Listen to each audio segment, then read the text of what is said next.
Good morning, YouTube. So this morning, instead of being a night owl, introducing various topics on this channel, including my art,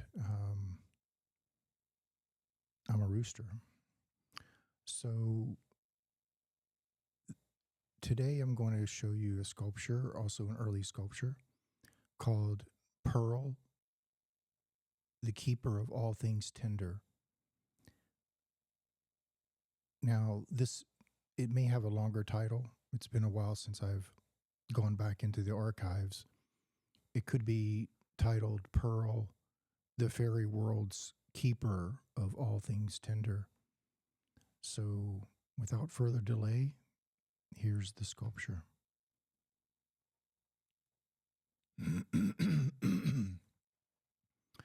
So, this piece is 14 inches tall and about 10 inches wide, 10 inches deep. I tried earlier to do a close-up, like a panning in and panning out, but the video started to shake quite a bit, so for now I'm going to keep it at this. As my videography evolves, and I may get a new lens further into the summer when the piggy bank is a little more chunky, I may go back and do various pieces over again in different formats and figure out a way to set up a rig where I can move the camera around remotely and zoom in and zoom out of areas.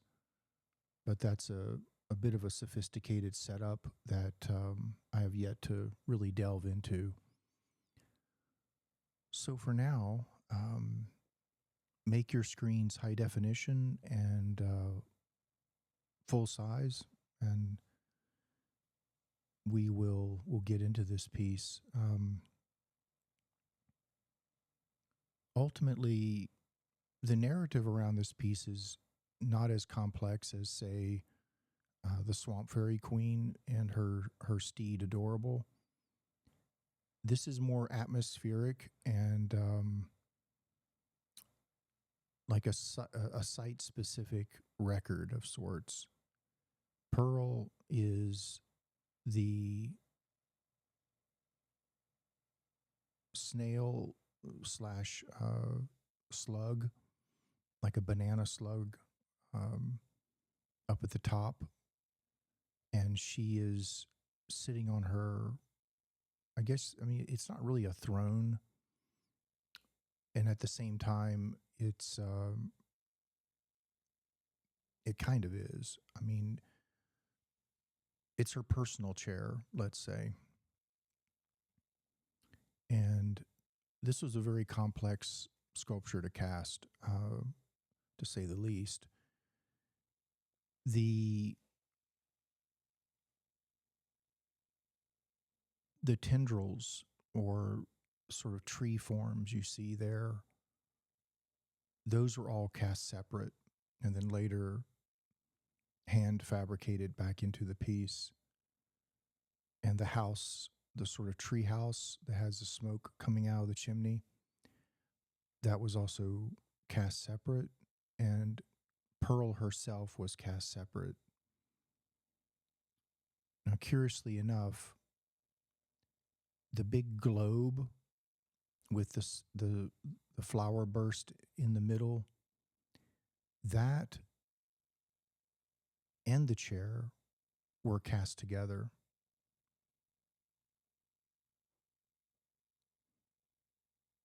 So I braved it. I trusted my knowledge of the pewter to dive as deep as needed into the bottom of the mold and then come back up. And it even got the candle, all the candle wax that's dripping off of the little candle to her left, which is going to be coming up on your right. This is one of my favorites, just because it kept a certain consistency of being somewhat of an anonymous story. And there's a little basket to her, well, your left, her right. And inside that basket is a little garden grub that she's keeping watch over. So this is ultimately a scene out of the fairy world. You have an old book standing upright next to a milk jug, lots of mushrooms and small and large fairy houses, neighborhoods, um, possibly a lodge. This is a hefty piece. I believe it does have a core, if I'm not mistaken. But it weighs about 50 pounds, 50 or 60 pounds. As far as shipping goes, these are ultra sensitive pieces to ship. And so we're talking museum level handling where I would have to, and gladly so, build a crate and then have it put on a pallet with special instructions and ship it private courier, not by FedEx or DHL or UPS. This would be shipped by a private company with insurance and such. And of course, inside the crate, it would have to be engineered that it stay upright the whole time. And I'd probably spend 3 or 4 hours forming foam and other various things to protect all the protrusions. So I'm going to go through a list of things that were fabricated on as far as I recall. So coming around now, right in the middle, you'll see a little cocoon hanging off of an appendage. That's cast separate. Again, those tendrils that look like sort of big vines coming down off of the globe structure. And there's a few little pieces on the globe structure itself that had to be cast separate because of just the way they're connected into the body of the piece. This is solid pewter. Well, not solid necessarily all the way through, but in the sense of all the appendages and everything on the ground level, that's all. It all has to be cast solid. It's not really thick enough to merit being hollow. And again, the globe, I believe, does have a core. I'm quite certain it does. But the core is embedded in the piece. Often when I cast these pieces, it's not worth the trouble of digging out the core. Ultimately, it's simply plaster, and it's pretty inert, so it's not going to affect the piece in the future. And this piece has been archivally sealed, so it does not oxidize. And it turned out perfect. No air bubbles. And again, because of the method I use in casting, it's a 1-to-1 scale to the original sculpture. There's no lost wax involved. So, and this is definitely 1 of 1. There aren't going to be any additions of this piece. And that's the way it goes with all my pieces. I feel like my mood is good in just simply knowing that I'm taking a hollow mold from a piece that is a decade old or more, which has not been seen since its mold making and excavation from the mold, because all the original sculptures get basically destroyed in pulling them out of the mold, and then they get recycled into new sculptures. And so the original of this sculpture's gone, and so my emotional relationship to casting the piece is legitimate, because I want to bring it back from the void into the third dimension and have it in metal so that it's not vulnerable like the original was, and it will stand the test of time.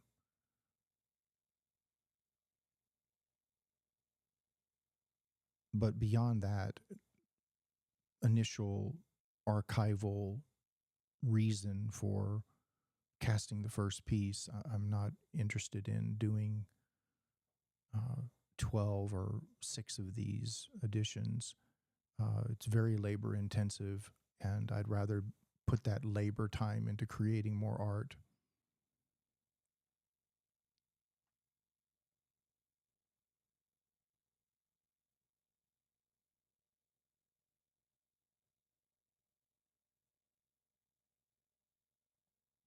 And in the future, I want to investigate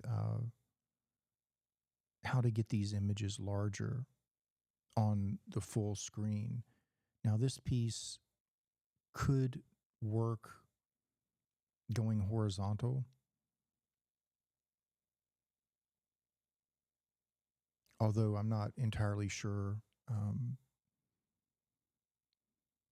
We'll see in the future. I may have additional videos of sculptures that I've introduced on this channel, showing them in different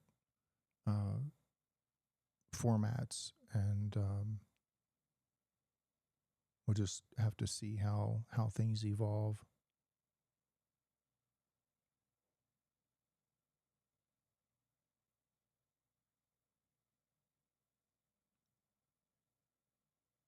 So we have 1, 2, 3, 4, 5, 6, 7. There's probably about seven molds associated with this piece, maybe 8, because I see a second cocoon. So those little cocoons, they have their own molds.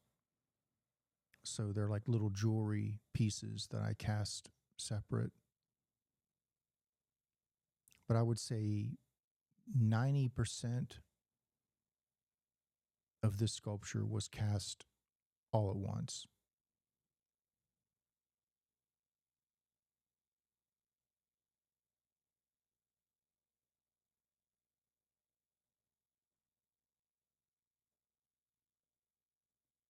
And there was some cold chisel work to be done, areas of the globe that shifted, and so I went back in and detailed those. And with a piece this large, sometimes things happen in the mold because the heat is extraordinary, even though it only melts at 400 degrees. Sometimes I crank up the heat a little more to get the metal more fluid so that it can dive deeper into the mold and have a few more seconds to find the air pockets and vacate those. So it's an intuitive thing. You kind of get a sense of what needs to be done by the shape and characteristics of the sculpture, and then apply those forms to your pragmatics of foundry work, in the sense of imagining what needs to be at a certain temperature in order to reach those extremities deep inside the mold. And when I'm pouring the pewter, sometimes I'll take a rubber mallet and I'll hit the mold, tap it, just so that things kind of jiggle around inside the mold and help things move and for air to escape. But ultimately, pewter is so dense in liquid form uh, that it doesn't really need a lot of help, if any at all, especially with small and medium pieces. It doesn't need any help. But with a piece like this, with so many far away extrusions, or not extrusions, but um, extremities or attachments, um, I thought it would not hurt. And it's a pretty resilient alloy, so you don't have to worry about shock waves affecting it. And it solidifies so quickly that there's no long-term ripples going through the material like it would with, say, molten aluminum or bronze. I would say that, if anything, pewter is closer to cast iron as far as the final look and somewhat the nature of the alloys, although cast iron melts at a very high temperature, higher than bronze, I believe, if I'm not mistaken, or at least equal to bronze. I've built a bronze melting furnace and participated in several bronze pours where we're using giant air blowers on flanking the drum, and it's an intense situation. The iron comes out of the once you break the ceramic plug, it comes out pure white, and you have to suit up in very heavy duty protective equipment.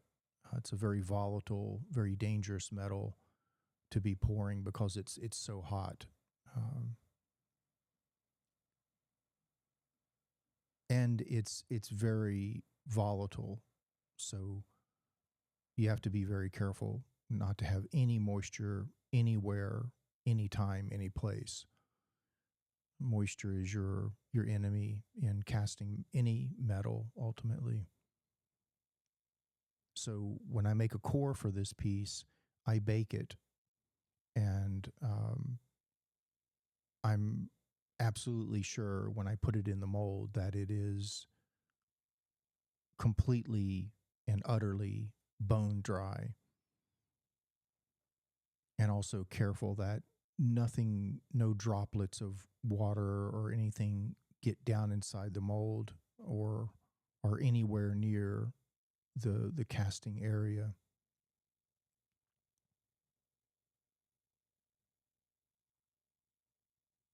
So this is Pearl, the fairy world's keeper of all things tender.